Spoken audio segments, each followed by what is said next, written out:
कोचिंगवा खुलल है इलाहास में दा टॉपर कोचिंगवा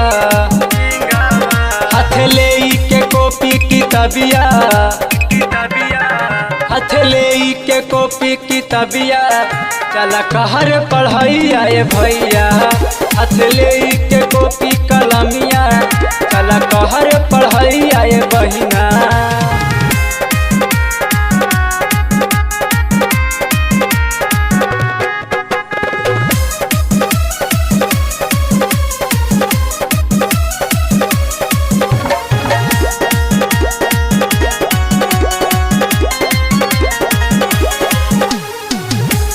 टॉपर में जे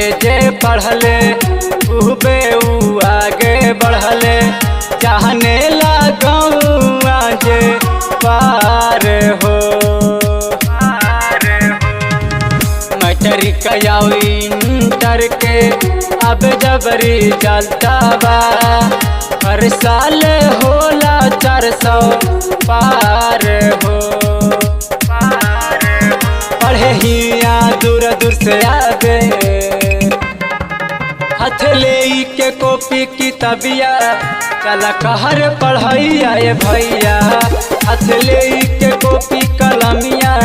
चला कहर पढ़ैया ए बहिना।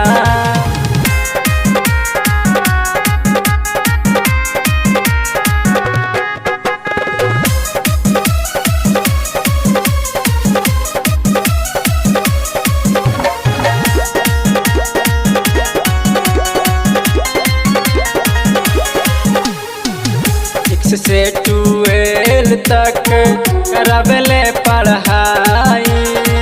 कमल सर के दूर दूर ले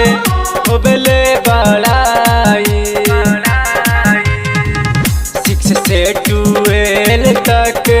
करबले पढ़ाई पंकज सर के दूर दूर ले होबले बड़ाई के धीरज सबके बतावे हाथ ले के कॉपी किताबिया चला कहर पढ़ैया ए भैया हाथ ले के कॉपी